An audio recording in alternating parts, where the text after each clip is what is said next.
amma ba'd. Apa semuanya siap menjadi juara? Insyaallah. Juara apa dulu antum?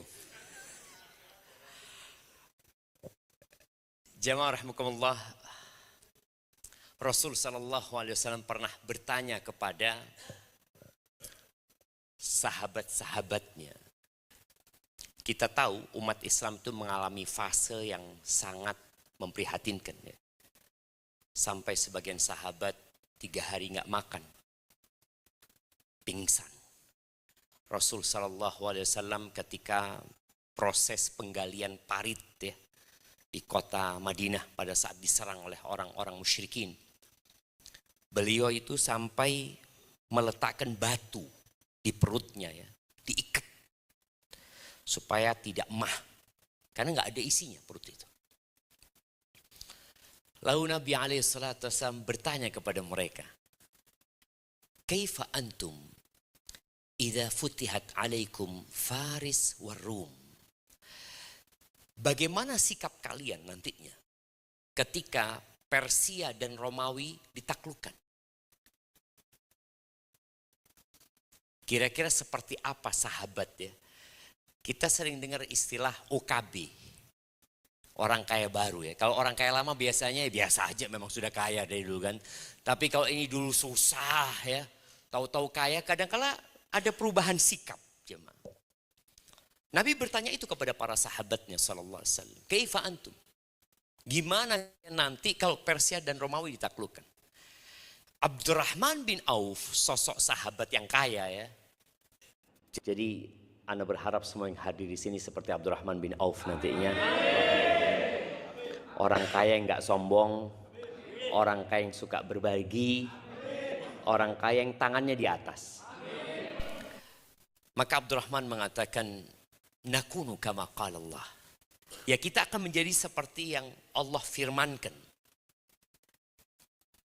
Lalu Nabi SAW mengatakan, awa ghaira dhalik. Atau enggak seperti itu kalian? Kalian akan berubah. Dan memang harta itu ternyata ada efek samping buruknya.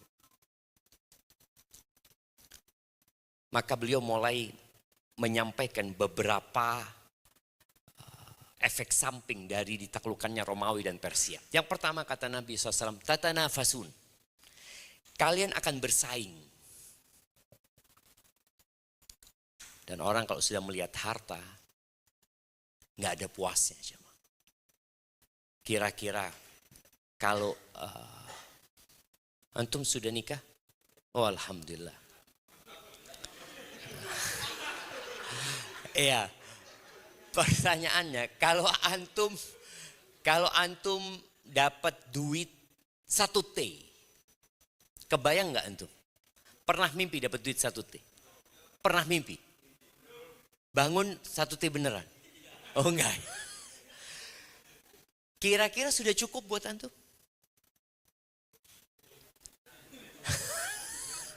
Satu T nggak cukup ya. Kalau umur antum 100 tahun, 100 tahun ya, 1 tahun habis 10 M. Iya, kurang antum. Kurang sih ya, 10 M kurang. Insyaallah cukup ya. Tadi nggak cukup katanya 1 T, apa sih? Tapi subhanallah, antum melihat Elon Musk pernah puas? Nggak ada. Nggak ada puasnya cuma. Padahal duitnya nggak habis. Nanti bikin usaha lagi, tahu-tahu mati. Itulah akhir dari kehidupan ini. Maka Nabi SAW mengatakan kepada para sahabatnya, tatanafasun, kalian akan bersaing nanti. Banyak orang itu ketika miskin solid, Masya Allah ya, ketika miskin tuh makan bareng ya, ngobrol bareng, jalan bareng ya. Tapi ketika sudah mulai ada duitnya, kebersamaan itu mulai hilang. Yang ada persaingan. Ngelihat sahibnya, pakai jam apa kau? Dilihat jamnya. HP-nya dilihat. Motornya dilihat. Mobilnya dilihat, istrinya dilihat. Loh, lucu nih kayak gini ternyata ya. Persaingan itu satu hal yang bakal terjadi. Baik, setelah bersaing, tahapan yang kedua adalah tatahasadun. Kalian akan saling hasad. Jadi memang efek dari persaingan itu adalah iri. Kenapa? Karena namanya bersaing, ya mesti ada yang lebih baik dari dia. Nggak semua yang kita inginkan kita dapatkan. Boleh jadi kawan kita, sahib kita, rival kita, mungkin lebih beruntung daripada kita. Yang hal itu akan menumbuhkan sesuatu di hati kita, hasud. Dan yang paling banyak hasud itu yang jualannya sama. Kalau jualannya nggak sama adalah hasud, tapi tidak terlalu parah ya. Yang jual martabak hasudnya sama siapa? Jual martabak gitu loh. Kalau semain jualan mie kadang-kadang enggak lah. Yang jualan handphone masa hasud sama yang jualan cilok jemaah. Kok rame cilok iki kan? Insya Allah enggak gitu. Ketika ada hasad, kita lewat depan toko yang rame. Perasaan kita gimana? Mudah-mudahan kobongan tuh kayaknya. Jadi ada perasaan nggak suka dengan kesuksesan orang lain. Jadi yang awalnya bersaing kemudian muncul tadi hasad. Dan orang dulu kalau hasad itu kira-kira kemana dia perginya? Kemana? Ya? Dukun. Pernah berangkat ke dukun nanti ya?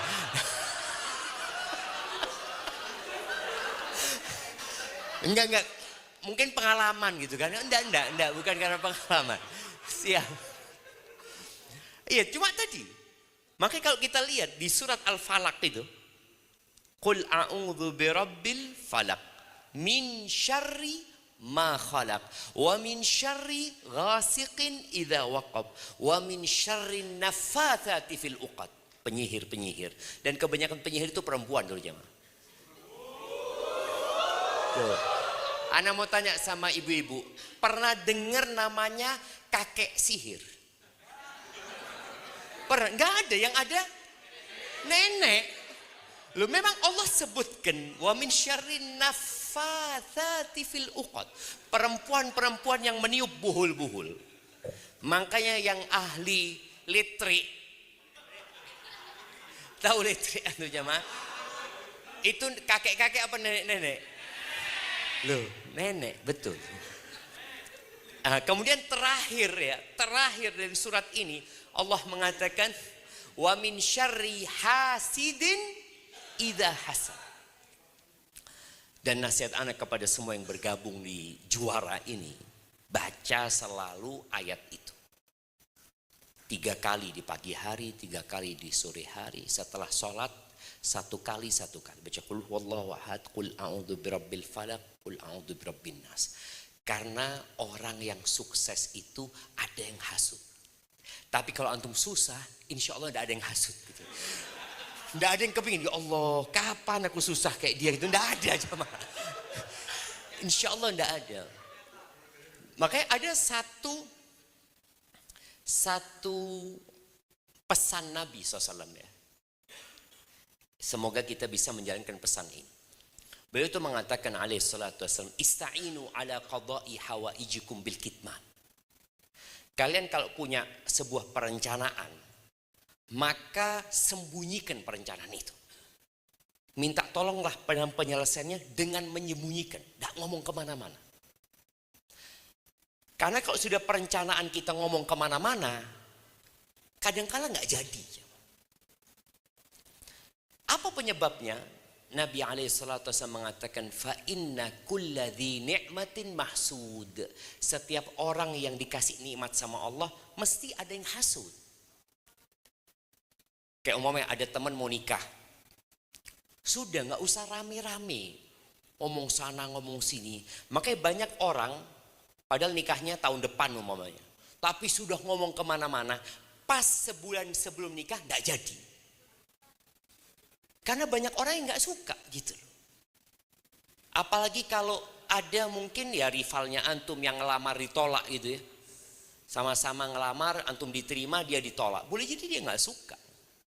Maka tolong selesaikan urusan-urusan kita. Pekerjaan juga seperti itu. Hal-hal yang harus disembunyikan, sembunyikan. Ketika launching, ya baru launching. Alhamdulillah, selesai sudah. Tapi kalau prosesnya, usahakan nggak usah rame-rame. Jadi yang kedua tadi disebutkan sama Nabi SAW apa? Hasud. Yang pertama bersaing. Yang kedua saling hasud. Yang ketiga tadadabarun.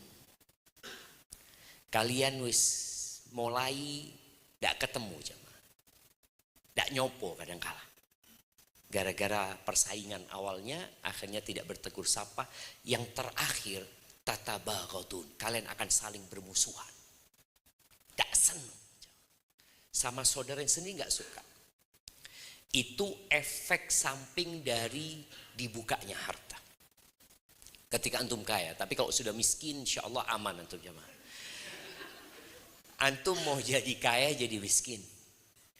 Mana yang lebih utama? Jadi orang miskin yang bersabar atau kaya yang bersyukur?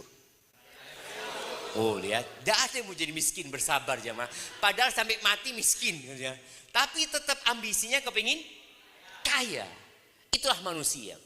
Tapi bicara juara, Ana ngomong sama Sadid, beliau tadi cerita bagaimana proses untuk menuju juara ini. Ana sudah melihat di balon-balonnya itu ada apa itu? Ada foto. Foto kenangan masih belum juara. Gitu lah. Iya. Proses untuk menjadi juara gitu kan. Jadi juara yang pertama apa? Jujur. Dan ternyata jujur ini sulit jemaah. Khususnya buat pedagang. Loh, ketawa tuh kan. Bener. Kalau ustadz jujur ya biasa gitu kan. Tapi kalau pedagang ini sulit sekali. Bahkan Nabi SAW mengatakan, at-tajirus saduq ma'an nabiyyin. Pedagang yang jujur itu kedudukannya bersama para nabi di surga. Dari sulitnya jujur dalam berdagang. Ada kekhawatiran kalau jujur tidak laku. Ada kekhawatiran kalau jujur untungnya sedikit. Makanya banyak orang itu sumpah palsu di mana? Di perniagaan. Wallahi ya, ketika datang orang tanya, barang ini gimana? Nggak nemu di Jember kayak gini sampean mas. Padahal banyak gitu jemaah. Seperti itu. Apalagi tadi Mas Adit juga nyeritakan masalah akan servis ya. Ana pernah ketemu sama tukang servis, tapi tukang servis mobil ya. Mekanik ya. Ngomong mereka itu, ini Ustaz, mekanik ini di Arab Saudi ya. Mekanik ini 27 tahun tetap di bawahnya mobil Ustaz.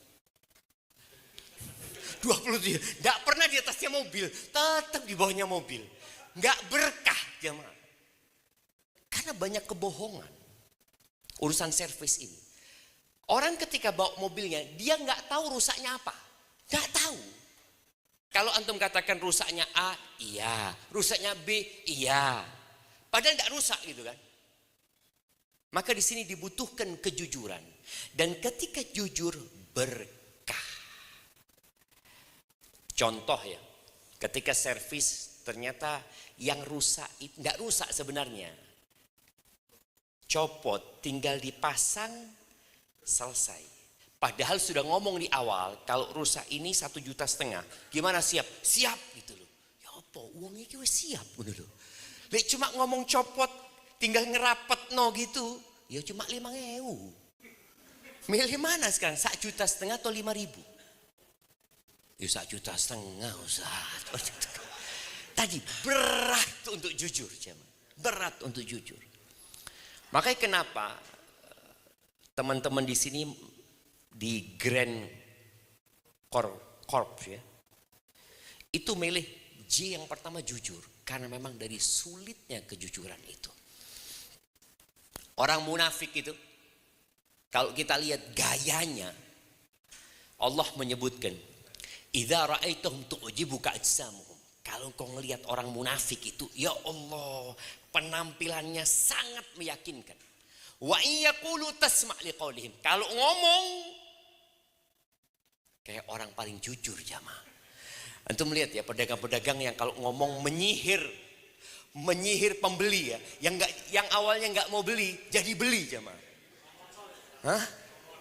Promotor. Ketika datang ngelihat HP ya, padahal banyak HP yang kelasnya lebih tinggi ya, tapi dia bikin ini yang paling bagus. Daona saat toko ini yang paling apik sudah. Ini cocok buat sampean gitu. Siapa yang melakukan itu biasanya jamaah?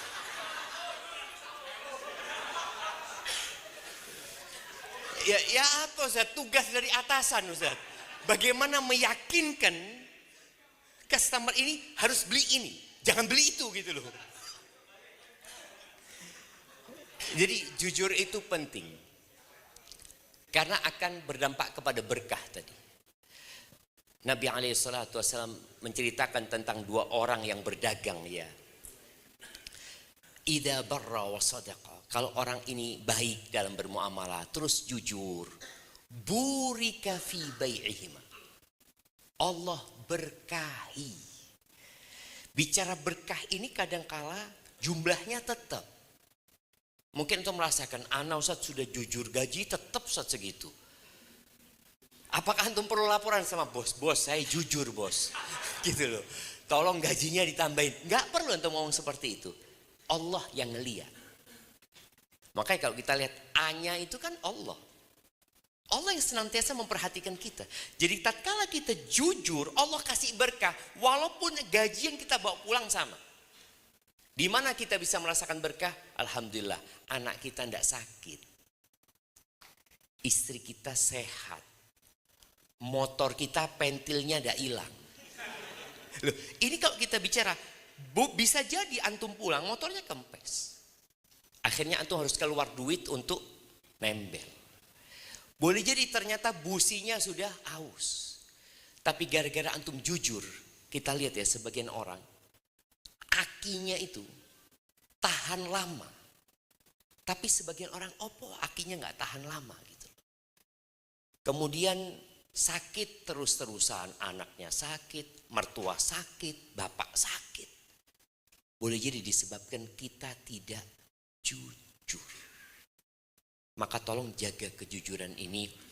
Allah Azza wa Jalla mengatakan, ya ayyuhalladzina amanu taqullaha wa kunu ma'as shadiqin. Wahai orang-orang beriman, bertakwalah kepada Allah dan bergabunglah sama orang-orang yang jujur. Di grand sini yang nggak jujur, pergi aja. Gitu maksudnya. Nah, loh kita sudah berat. Jadi menentukan core value ini penuh perjuangan dan pertimbangan. Yang kadangkala konsekuensinya sebagian keluar. Aku kok kalau kayak gini tidak bisa saya. Karena saya kalau jujur gatel semua Ustaz. Saya itu sudah biasa bohong gitu. Jadi kalau bohong itu seneng gitu kan. Ada orang kalau berbohong itu merasakan kelezatan gitu. Alhamdulillah gitu. Betul loh jamaah.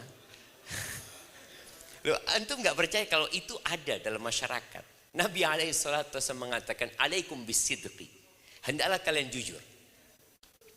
Fa inna sidqa yahdi ilal birri. Kejujuran itu mengantarkan kepada kebaikan. Wa innal birra yahdi ilal jannah. Kebaikan itu mengantarkan ke surga. Jadi prosesnya itu dari jujur, kemudian kita berbuat baik, lalu kita masuk surga. Wa ma yazalur rajulu yasduqu wa yataharras sidqa. Ada orang yang terus berusaha untuk jujur, berusaha dia. Dia nipu sebenarnya. Karena kalau bohong itu untungnya lebih banyak, rata-rata seperti itu. Berapa banyak pedagang kalau ditanya ya, piro iki? 15 juta kata dia. Awis 13 juta. Loh, ngambilnya enggak segitu. Padahal ngambilnya 11 juta aja.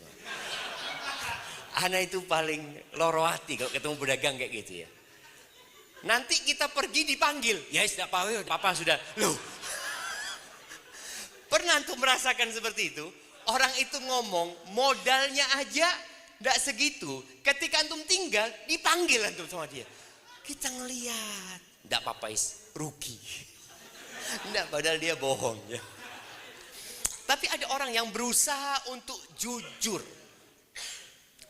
Hatta yuktab indallah siddiqan. Akhirnya Allah cap orang ini orang yang jujur.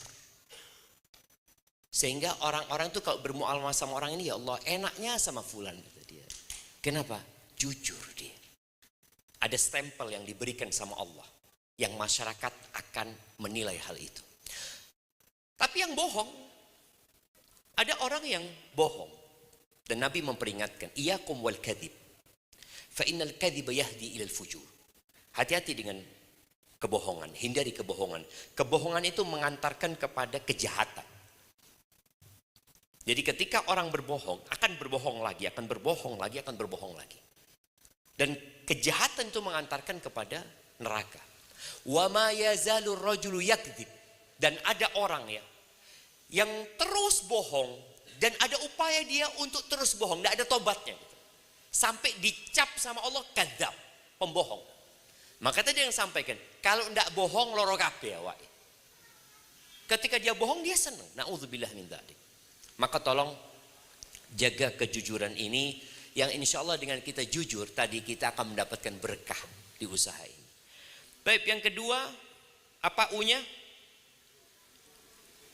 Unggul. Ya, kalau mau unggul itu sebuah lembaga sekolah itu akreditasinya kalau dulu itu ada A, ada B, ada C. Sekarang kampus kita, STD Imam Syafi'i itu, ternyata sekarang akreditasinya cuma 2. Terakreditasi atau unggul. Cuma 2. Tidak ada lagi C, B, nggak ada. Terakreditasi atau unggul. Dan untuk menjadi unggul ini butuh perjuangan dan pengorbanan. Yang mana kampus menyampaikan, nggak bisa kita unggul kalau sebagian divisi unggul yang lainnya tidak. Bicara unggul itu ya harus bareng-bareng.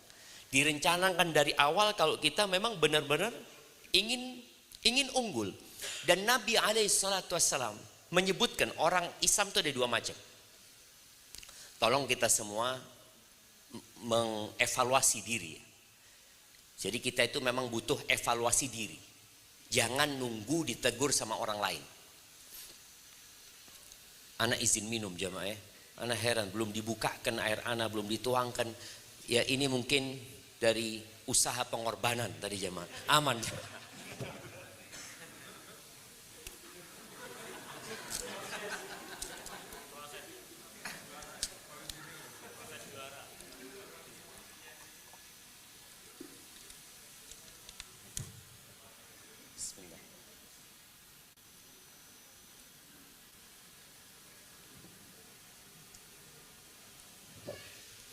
Alhamdulillah. AC-nya memang dikecilkan. Kok panas jemaah? Itu termasuk jujur jemaah ya. Taib. Loh, aman. Mungkin karena ustadznya semangat jadi sampai keringetan gitu maksudnya. Iya. Nabi SAW membagi orang beriman jadi 2. Beliau mengatakan al-mu'minul qawi khairun wa ahabbu ilallah minal mu'minid dhaif. Wa fi kullin khair. Orang beriman yang kuat itu lebih baik dan lebih dicintai Allah daripada mukmin yang lemah. Tapi di setiap diri orang mukmin itu ada kebaikan gitu. Kita termasuk yang mana? Bicara kuat itu yang pertama adalah kekuatan tekad untuk menjalankan perintah Allah dan menjauhi larangannya. Kekuatan ilmu yang dengannya kita bisa tahu mana yang benar dan mana yang salah. Kekuatan fisik ya ikut. Karena kalau orang fisiknya kuat tapi imannya nggak kuat, Masjid di sebelah rumahnya nggak bisa nyampe dia jemaah. Antum melihat orang-orang yang sehat, yang mungkin dia biasa bersepeda. Alhamdulillah Ustaz, tiap hari 10 kilo sepedaan. Ada yang 20 kilo. Masjid 500 meter dari rumahnya nggak pernah nyampe. Berat ya Allah, padahal dia 20 kilo jamaah naik sepeda. Apakah antum termasuk yang berat dengar adzan hayya 'alas shalah? Ya Allah. Salat di rumah dapat berapa? Di masjid dapat berapa? 27. Antum milih mana? Tergantung imannya. Sedih, tergantung iman. Tadi tatkala seorang itu imannya kuat, dia pilih 27. Tapi ketika imannya lemah, ya sudah apa-apa, yang penting sembahyang. Kadang-kadang seperti itu. Ada. Yang belakang ya, Masya Allah. Jujur jamaah, makanya perlu kejujuran. Jadi tatkala mukmin yang kuat itu, yang pertama adalah kekuatan iman. Antum lihat ya, para sahabat Nabi ketika perang Badar, berapa jumlah mereka? 313. Melawan 1000, menang jamaah. Padahal persenjataannya biasa-biasa saja. Sedangkan musuhnya jangan ditanya. Tapi kenapa mereka bisa menang? Karena mereka punya kekuatan yang menyebabkan Allah menolong mereka. Tapi semua orang beriman ada kebaikan. Makanya tadi A-nya adalah Allah, supaya kita tahu kita nggak akan pernah unggul, kita tidak pernah akan kuat, kita tidak akan pernah bisa jujur tanpa bantuan Allah Azza wa Jalla. Lalu Nabi SAW mengatakan ihris ala ma yanfa'uk. Untuk menjadi unggul itu harus totalitas. Berusahalah engkau untuk meraih apa saja yang bermanfaat buat engkau. Apa saja yang bermanfaat buat engkau. Wallah jamaah, ana melihat ya, non muslim ketika naik Garuda, waktu itu ana dapat kursi bisnis kelas. Ana duduk di sana, banyak rata-rata yang duduk di bisnis kelas itu non muslim ya. Kalau ana lihat ya, mereka banyak orang-orang kaya di antara mereka. Ketika mau turun, penumpang-penumpang itu minta jatahnya mereka kepada pramugari. Ada ini. Jadi yang memang biasa diberikan. Baik itu mungkin kue, baik itu mungkin ya sikat gigi, kos kaki, apa. Itu mereka bawa turun. Padahal mereka sudah kaya raya. Sebagian kita merasa sudah kaya sehingga meremehkan banyak kebaikan. Duit 500 diambil nggak antum kalau ngeliat di kaki antum? Cuma 500 ditinggal. Padahal ini bermanfaat. Kalau antum ambil, antum letakkan di kotak amal, dapat pahala. Tapi sebagian kita sudah merasa tidak ada gunanya gitu. Apa saja yang bermanfaat, tolong diambil. Dan itu pesan Nabi SAW. Ngelihat batu, kita kadang naik motor ada batu di jalan. Kalau orang nggak ngelihat, mungkin akan membahayakan diri. Kita ngelihat, seharusnya kita berhenti, kita buang. Itu bermanfaat jadi pahala buat kita. Tapi sebagian kita mengabaikan. Lihat paku di jalan, dia biarin. Maka berusaha kalau mau unggul tadi, bersungguh-sungguh untuk meraih apa saja yang bermanfaat. Tapi yang kedua, pesan Nabi SAW, wasta'in billah. Minta tolong sama Allah. Nggak bisa sudah. Antum tidak akan bisa menjadi juara tanpa minta tolong sama Allah SWT. Ketika antum berangkat ke tempat kerja, ketika buka toko, yang mungkin di bagian servis, yang mungkin di bagian HP, yang mungkin di bagian kafe, yang martabak atau apa. Ketika antum membuka dengan bismillah, minta tolong sama Allah. Mudah-mudahan laku ya Allah. Mudah-mudahan ada rizki di sini. Minta tolong sama Allah SWT. Yang ketiga, wala ta'jaz. Jangan jadi orang yang lemah. Ajis itu nggak mampu. Ada orang nggak mau, ada orang nggak mampu. Orang yang nggak mau itu namanya apa? Males. Nggak mau dia. Ada orang nggak mampu gitu. Dan muslim itu nggak boleh jadi orang yang malas dan orang yang lemah, nggak boleh. Harus semangat dia. Contoh nih, ketika bos menyampaikan, usahakan ya hari ini semuanya ini laku. Antum akan ngomong apa? Siap, insya Allah. Tapi kalau antum dari awal, ya tidak mungkin lah bos.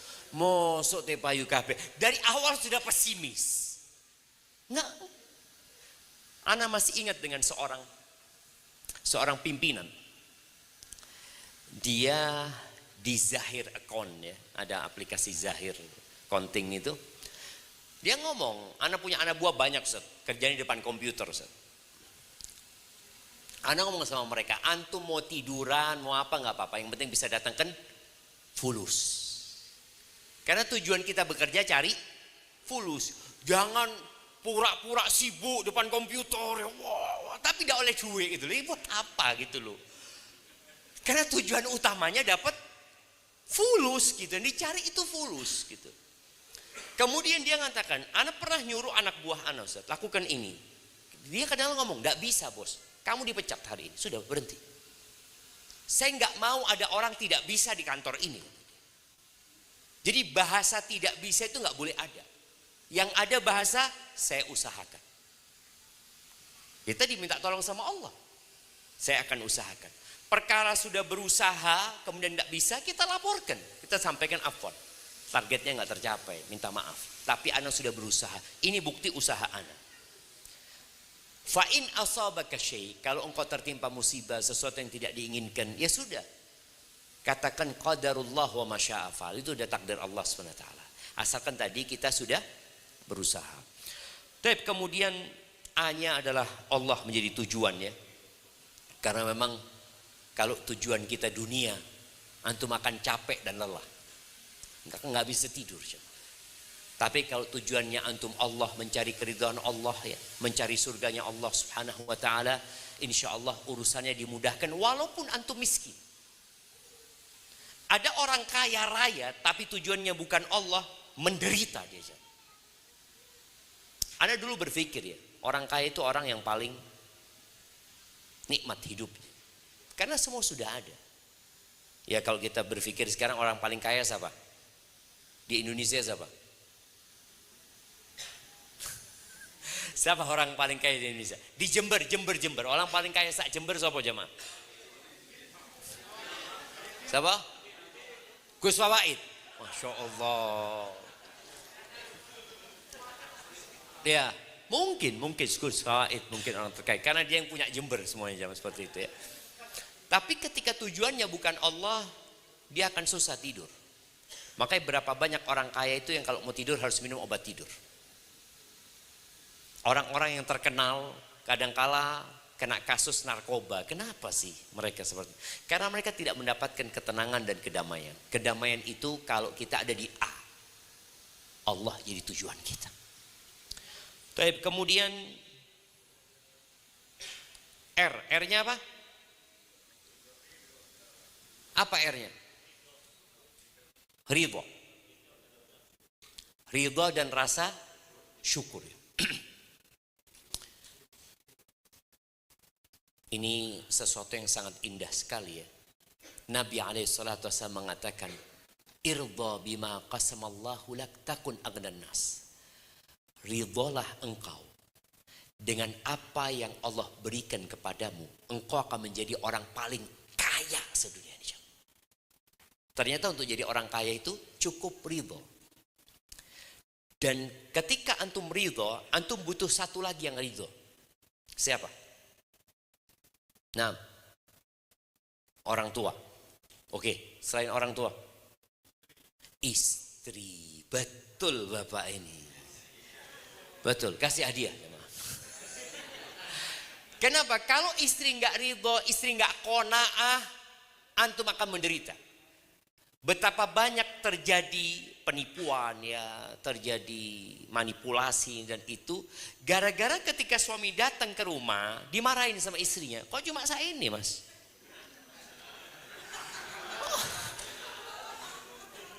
Makanya perlu istri menjadi orang yang ridho. Ini yang hadir di sini suami istri. Iya. Lu tunggu belum. Makanya tadi butuh gathering keluarga nanti. Jadi menciptakan juara ini bukan hanya di pegawai saja, tapi di keluarganya juga harus mentalnya juara. Soalnya kalau yang kerja itu sudah mental juara, yang di rumah mentalnya pemeras, ya kalah juaranya jamaah. Sahih. Makanya kenapa yang menjadi faktor penting dalam kehidupan ini pendampingnya. Maka jangan salah pilih istri antum. Jangan salah pilih istri. Ya apa kalau sudah salah Ustaz? Apa mau diganti Ustaz? Ya jangan. Direparasi. Diservis ya mah. Diservis ya. Ya mungkin ada. Ibu-ibu juga mungkin dapat suami-suami yang kurang bertanggung jawab gitu ya. Anak punya suami Ustaz, Allah yang ada ngabisin duit umpamanya. Kalau sudah dapat duit judol, kalau kalah judol pinjol ya. Akhirnya terakhir berantakan rumah tangganya. Maka tadi suami istri pun visi misinya harus disamakan. Maka semoga ke depan nanti kajiannya suami istri untuk menyamakan ridho supaya sama-sama ridho, bersyukur. Anak pernah tahu seorang perempuan jemaah, suaminya tiap hari ngasih 20.000 jemaah. Dia jualan, dia pulang, dia ngomong, "Dek, cuma dapat 20.000, Dek." Apa kata istrinya? "Alhamdulillah, Mas." Bismillah, kita nikmatin. Diberkahi sama Allah. Tapi kalau antum dapat istri, "Dek, 20.000, Mas, tidak usah mulai, Mas." Ya apa tidak usah mulai? Mulai nanti jemaah.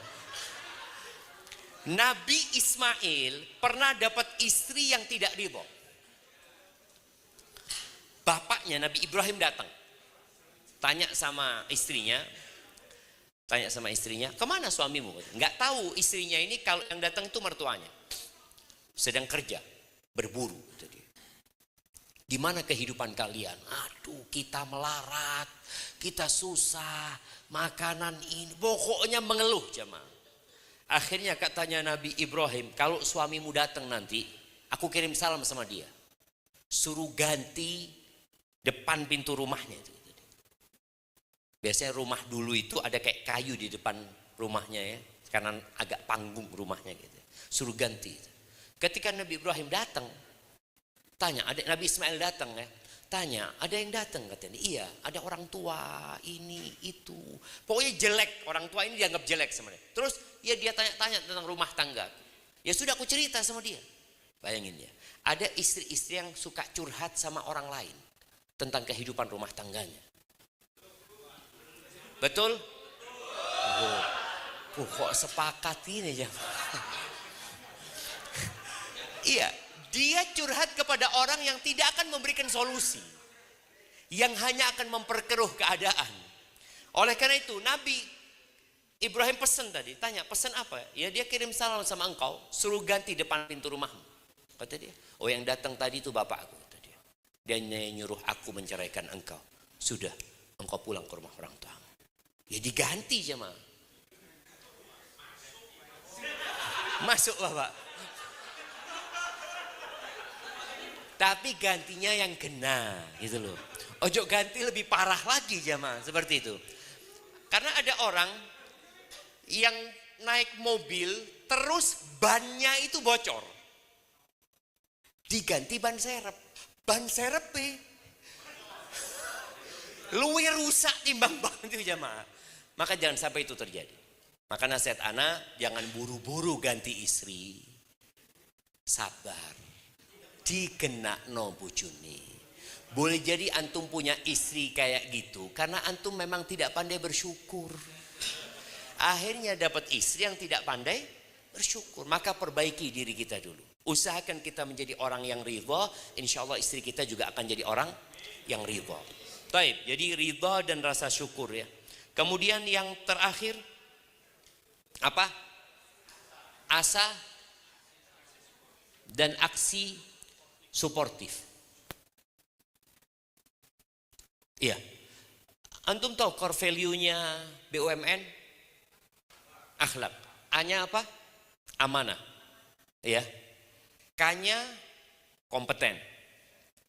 L-nya akhlak. Oh, H-nya harmonis. L-nya loyal. Kemudian A-nya adaptif. Terus K-nya kolaborasi. Itu menunjukkan memang kita nggak bisa kerja sendiri. Kita kerja tim. Ya, kita kerja tim. Kenapa kita perlu kerja tim? Karena Superman sudah mati. Yang ada super tim, jamaah. Superman is dead, kata mereka. Sudah selesai gitu loh. Nggak ada lagi orang yang, oh saya mau kerja, nggak ada. Astagfirullah, jamaah. Jadi yang ada itu super tim. Kerja sama-sama, hasil milik bersama. Nggak ada lagi bahasa aku, saya, nggak ada lagi. Yang ada kita, kami. Insya Allah seperti itu. Semoga dengan kebersamaan itu Allah SWT memberikan berkah. Dan usahakan, sampaikan kepada owner ini, usahakan ada acara makan bersama. Makan bersama itu mungkin sebulan sekali. Makan bersama. Makannya kalau bisa, oh dengar, oh langsung setuju semua. Jadi kalau bisa makannya itu pakai nampan. Iya, supaya kebersamaan itu benar-benar terjalin. Bareng-bareng kita ini. Soalnya kalau makan bersama mejanya besar, yo dewi-dewi itu terjemah. Satu di sana, satu di sini ya. Tapi kalau makannya bareng-bareng, ngobrol di sana. Karena ana dikasih tahu ya, wallahu a'lam, kalau ana salah diperbaiki. Deal-deal besar itu tidak terjadi di ruang rapat, tapi di ruang makan, kata jamaah. Maka semoga Grand Corp ini diberkahi sama Allah SWT dan benar-benar menjadi juara. Dan antum harus doa memohon kepada Allah yang terbaik untuk kita semua. Hilangkan hasad, hilangkan iri. Barakallahu fiik. Itu yang dapat Anda sampaikan. Kurang lebihnya mohon maaf. Subhanakallahumma bihamdika asyhadu an la ilaha illa anta astaghfiruka wa atubu ilaik. Ana mohon undur diri. Ada tanya jawab? Ada. Ada. Lu ada tanya jawab? Ada tanya jawab. Mohon izin, nggih. Ya. Jadi mohon izin Pak Ustadz, ada titipan pertanyaan dari rekan-rekan sekalian.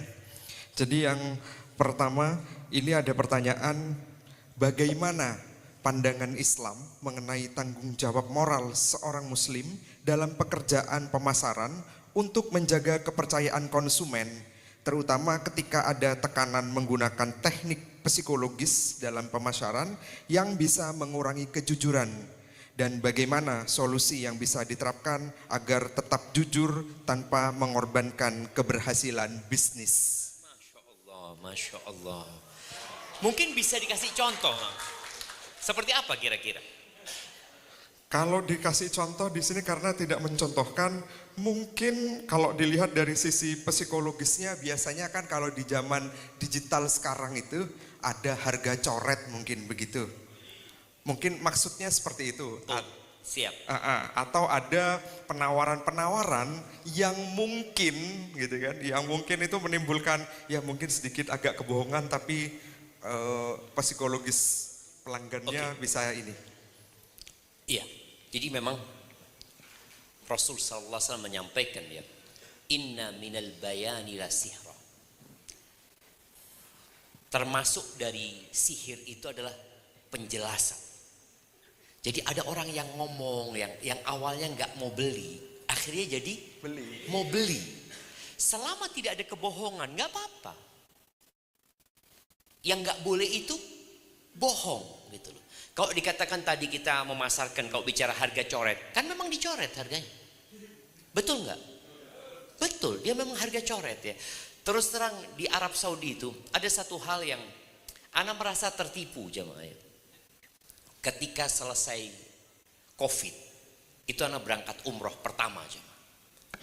Ana berangkat umroh, ana melihat toko-toko itu diskon 50%, diskon 50%. Terus ya Allah ya, tertarik orang beli. Karena ana pembimbing umroh berangkat lagi. Loh, tetap diskon nih 50%. Tahun depan berangkat, loh, diskon 50%. Jadi memang mereka memberikan diskon 50% karena memang harganya sudah ditinggikan, lalu mereka kasih diskon jemaah. Sedangkan jemaah umroh itu rata-rata berangkat cuma sekali gitu loh. Jadi dia dapat diskon, alhamdulillah lagi diskon. Padahal memang harganya seperti itu. Selama memang tadi dia memberikan diskon dari harga yang sudah ditetapkan sama dia, semoga nggak ada masalah. Karena dia sudah memang menetapkan harganya sekian. Kemudian dia memberikan diskon sepanjang tahun. Jadi memang harganya diskon gitu sepanjang tahun gitu loh. Semoga nggak ada masalah. Sekali lagi selama tidak ada unsur kebohongan ya. Seperti karena memang kalau bicara psikologis ya, harga 10 juta itu mahal. Tapi kalau 9.999.000 itu orang tidak sampai 10 juta. Yes. Dia akhirnya ya beli gitu loh dia karena seperti itu. Jadi insya Allah selama tidak ada unsur kebohongan, karena tadi disampaikan kadang-kala harus bohong, nggak tahu bohongnya di mana gitu. Itu mungkin yang perlu dievaluasi ya. Biasanya tim marketing ini memang perlu sekali-kali datang ke ustadz menyampaikan tentang yang dilakukan, apakah seperti ini boleh, seperti ini boleh gitu ya. Ada contoh-contoh karena sekali tujuan kita adalah mencari keridhaan Allah Subhanahu wa taala ya. Maka jangan sampai kita pulang bawa sesuatu yang tidak diberkahi nanti. Barakallahu fikum. Masih ada lagi Ustaz pertanyaannya. Yang kedua ini pertanyaannya adalah Assalamualaikum Ustaz. Waalaikumsalam warahmatullahi wabarakatuh. Bagaimana keadaan umat di akhir nanti yang sudah bertaubat dari hutang, bertaubat dari dosa riba, dia meninggal terlebih dahulu sebelum hutang-hutangnya lunas? Subhanallah jemaah. Coba yang tidak punya utang angkat tangan. Ya, hampir semua punya utang. Karena kita memang bangsa yang suka berhutang. Dan nasihat anak, berdoalah meminta perlindungan dari hutang. Nabi SAW berlindung dari hutang. Allahumma inni a'udzubika minal ma'thami wal maghrab. Ya Allah, aku berlindung dari dosa dan hutang. Dosa dan hutang. Sampai sahabat itu heran, ya Rasulullah, kenapa engkau takut sekali sama utang gitu? Padahal orang itu beranggapan utang itu solusi. Tapi Nabi SAW menganggap utang itu masalah. Maka beliau menjelaskan, orang itu kalau berhutang biasanya akan berbicara untuk hutang. Supaya diutangi, dia akan menyampaikan alasan dia berhutang. Dan biasanya bohong. Lalu dia janji dan ingkar janji. Insya Allah pekan depan kalau fulus cair, ana lunasin. Padahal nggak ada yang mau cair fulusnya dia sebenarnya. Nggak ada. Tapi supaya dia diutangi, maka dia akan melakukan dosa. Kemudian kalau dikatakan tadi, bagaimana dengan orang yang sudah bertobat dari riba dan bertobat dari hutang? Ketika di hari kiamat, maka dia akan didatangi oleh orang yang punya utang tadi dan akan dituntut. Orang yang mati syahid, orang yang mati di medan perang, diampuni semua dosanya kecuali hutang. Karena kita tahu syarat tobat itu ada 4. Menyesali, meninggalkan, bertekad untuk tidak mengulangi.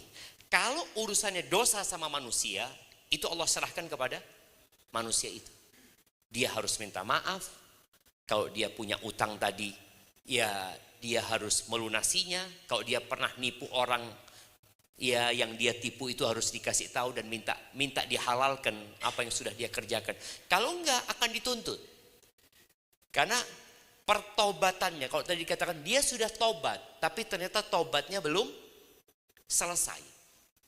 Karena dia bawa mati hutang. Makanya Nabi alaihi salatu wassalam dulu kalau ada orang yang mati ninggalkan hutang, Nabi nggak mau mensolati. Sampai ada yang menanggung hutangnya. Tapi setelah itu Nabi alaihi salatu wassalam kalau ada orang mati punya utang, Nabi mensolati. Kenapa? Karena beliau yang menanggung. Jadi ditanggung oleh negara utangnya orang itu. Negara yang akan melunasi utang-utang mereka. Bagaimana tadi kalau orang ini memang nggak mampu, Ustaz? Artinya dia mati, tidak meninggalkan warisan, dan dia benar-benar sudah bertobat.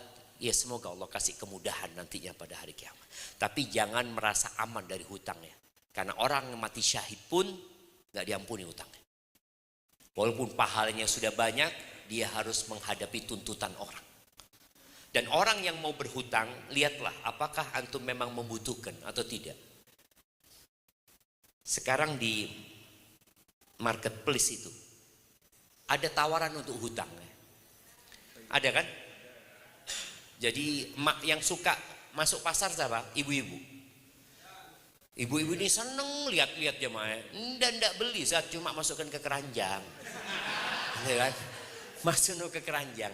Lama kelamaan dilihat, ya Allah, eman nih. Akhirnya beli, nggak punya uang, bayar nanti.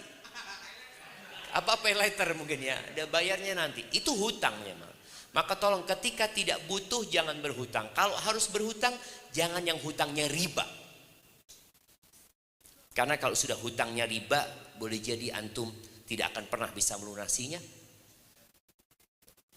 Dan akan dicabut keberkahan dari yang antum beli nantinya. Barakallahu fiik. Seperti itu kira. Nah. Siap. Ada pertanyaan lagi Ustadz. Wah ini pertanyaannya nampaknya dari promotor nih kayaknya. Masya Allah. Perwakilan promotor kayaknya. Ustadz, bagaimana jika berdagang antara barang A dan barang B yang notabene semisal barang yang bagus yang A, tapi berhubung insentifnya lebih besar yang B, maka kita bagus-baguskan barang yang B. Itu bagaimana pendapat Ustadz? Nah, iya, ingat kita mau jadi juara. Ada sebuah kewajiban seorang muslim ya, untuk memberikan nasihat kepada orang lain. Jadi orang yang beli barang itu nggak ngerti sama barang, yang ngerti antum. Dan tugas antum bukan hanya menjual barang ini, tapi bagaimana melayani.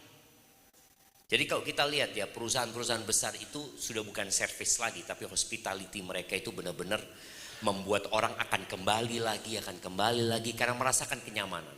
Maka jangan pernah berpikir dapat keuntungan saat ini, tapi kemudian kehilangan keuntungan selanjutnya.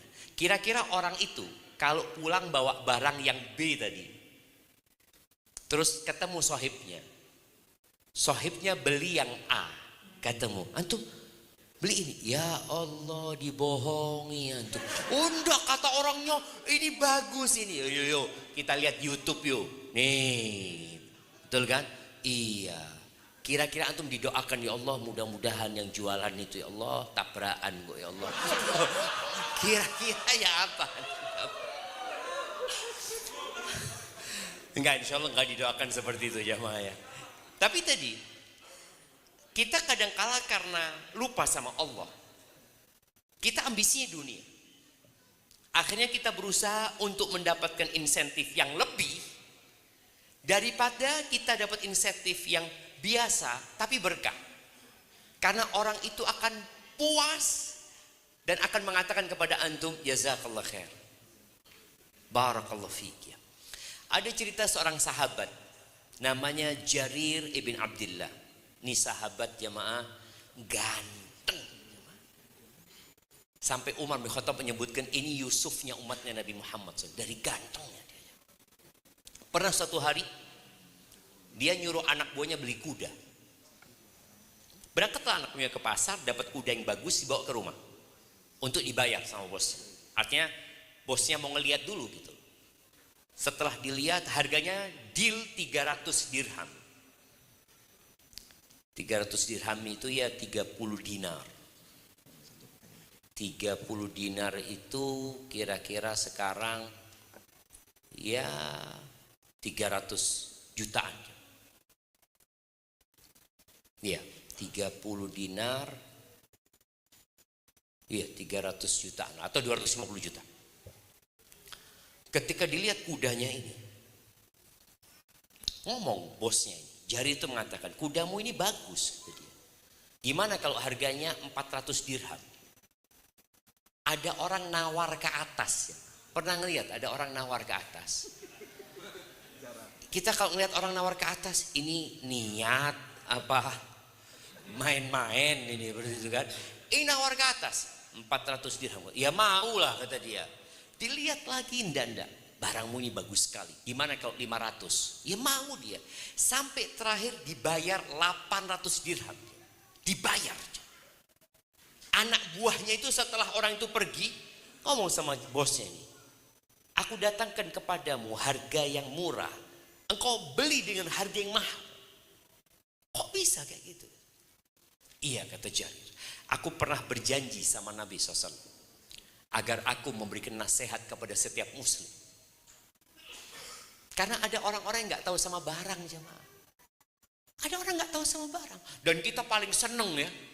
Kalau ketemu sama orang gak tahu sama barang. Aduh enak ini. Bismillah. Dan kita paling seneng ngelek-ngelek no barangnya orang. Jadi kalau orang jual. Kita lihat motor mamanya. Iki beset iki. Ini anu ini. Elek barangnya orang. Tapi kalau dia jual. Artinya barang tadi yang dia beli dari orang, yang dia jelek-jelekkan, kemudian dia beli, dia jual barang itu, jadi bagus. Ini loh mas, barangnya mas, masih orsinil semuanya, masih ini semuanya. Maka tolong tadi yang akhirnya dia membagus-baguskan yang tidak bagus, menjelekkan yang bagus, di situ ada unsur kita menipu saudara kita. Maka jangan lakukan itu. Walaupun tadi memang keuntungannya lebih banyak kalau yang jelek itu. Yang jelek itu ya antum katakan ini yang lebih bagus, tapi ini mahal. Harganya sekian. Ini bagus juga, tapi di bawahnya itu. Harganya lebih murah. Karena ada sebagian orang, supaya orang itu beli yang ini, kita bikin harganya yang itu tidak terjangkau. Yang ini mahal mas. Ini loh, lebih bagus dari itu sebenarnya gitu loh. Kok iso lebih bagus? Udah dibohongin orang itu. Maka seperti itu. Barakallahu fikum. Satu pertanyaan lagi, Ustaz. Ini kayaknya pertanyaan mewakili dari ibu-ibu kayaknya. Masya Allah. Nah. Assalamualaikum Ustaz. Waalaikumsalam warahmatullahi wabarakatuh. Saya mau bertanya. Saya adalah seorang istri. Saya juga bekerja membantu perekonomian keluarga. Tetapi dominan saya yang memenuhi kebutuhan keluarga Ustaz. Karena pendapatan suami minim daripada saya. Tetapi karena terbiasa saya yang dominan untuk memenuhi kebutuhan keluarga, suami saya seakan mengentengkan tanggung jawab sebagai suami, yaitu nafkah. Ustaz, apakah saya berdosa setiap hari menuntut nafkah kepada suami saya dengan cara setiap hari ngomel? Kadang juga saya ngelamar Ustaz. Saya hanya ingin dia berusaha untuk bisa memenuhi kebutuhan keluarga saja. Ustadz tak perlu kebutuhan saya karena saya masih mampu memenuhi kebutuhan saya sendiri. Bagaimana ya Ustadz? Kadang saya takut dosa tiap hari ngelamar terhadap suami saya. Oh ngelama ya? Kok ngelamar? Oh, soalnya pakainya R gini Ustadz. Iya. Ngelama ya? Mungkin maksudnya begitu ya Ustadz ya? Nah, jadi yang pertama itu konsekuensi salah milih suami. Iya, betul jamaah. Jadi Rasul sallallahu alaihi wasallam itu memberikan sebuah kriteria yang ketat memilih suaminya. Dan ini sampai anak-anak kita juga salah pilih suami. Yang bapak-bapak juga berusaha bagaimana anaknya tidak salah memilih suami. Seharusnya suami dipilih karena dua hal, karena agama dan akhlaknya. Jadi kalau mau tahu agama ya lihat, tanya sama imam masjid di kampung. Ya apa? Fulan gitu loh. Fulan Masya Allah. Kalau anak Jumatan tuh selalu datang terakhir Fulan. Kan ada kan? Itu yang tahu siapa? Yo imam masjid waktu khutbah, kita telat terus. 10 tahun yo telat, gak pernah. Ada kondisi seperti itu. Bicara agama kita perlu tanya dengan masjid. Karena masjid itu sentralnya urusan ibadah lah seperti itu. Kemudian bicara akhlak kita perlu tahu bagaimana sikap dia di tempat kerjanya. Tanyakan fulannya apa? Oh fulan Masya Allah sih.